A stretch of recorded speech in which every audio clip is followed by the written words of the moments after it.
Saudara, hijrah Nuhade kali ini ingin menyampaikan kisah tentang seorang penghuni surga. Pada suatu ketika, para sahabat berkumpul bersama Rasulullah Shallallahu Alaihi Wasallam.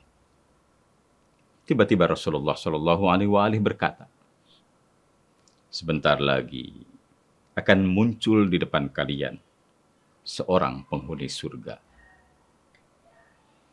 Tidak lama kemudian, tampaklah seorang laki-laki Ansor. Janggutnya basah dengan air wudhu. Ia mengepit sendal di tangan kirinya. Keesokan harinya, Nabi berkata seperti itu. Dan sekali lagi, muncul orang yang sama. Begitulah peristiwa ini berulang sampai 3 kali. Pada kali yang ketiga, setelah Rasulullah Shallallahu Alaihi Wasallam meninggalkan tempat tersebut, Abdullah bin Amr menyusul orang itu. Lalu ia berkata, aku bertengkar dengan bapakku. Aku bersumpah tidak akan datang ke rumah bapakku selama 3 hari. Maukah Anda menerimaku sampai waktu itu? Orang tadi menjawab, tentu saja. Setelah itu, selama 3 hari berturut-turut, Abdullah tinggal bersama orang tadi. Tetapi ia tidak melihat orang itu bangun pada malam hari, kecuali ketika membalikan tubuhnya, ia membaca zikir dan tasbih. Ia bangun menjelang subuh. Kemudian Abdullah berkata, setelah lewat 3 malam, aku hampir-hampir meremehkan amalnya. Aku berkata terus terang kepadanya, wahai hamba Allah, sebetulnya aku tidak sedang bertengkar dengan ayahku. Ayahku tidak marah dan aku tidak menjauhinya.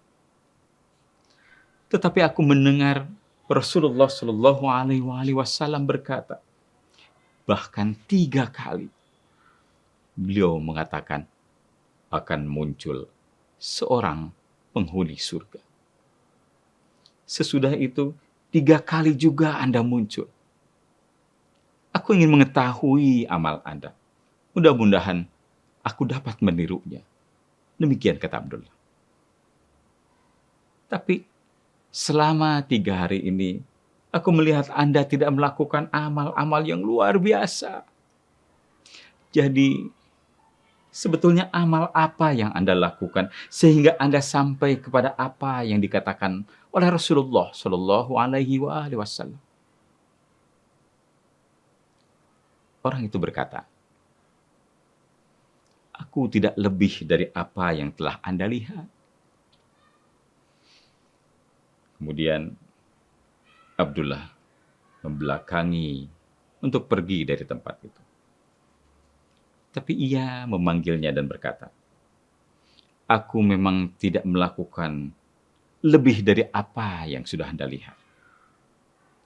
Hanya saja, aku tidak pernah menyimpan niat jelek, kebencian, dan dengki terhadap kebaikan yang telah diberikan Allah Subhanahu wa Ta'ala kepada orang Islam yang lain. Lalu Abdullah berkata, hadzal lati qad balagta bika wa hiya allati la utiq. Inilah yang menyebabkan Anda sampai pada kedudukan Anda.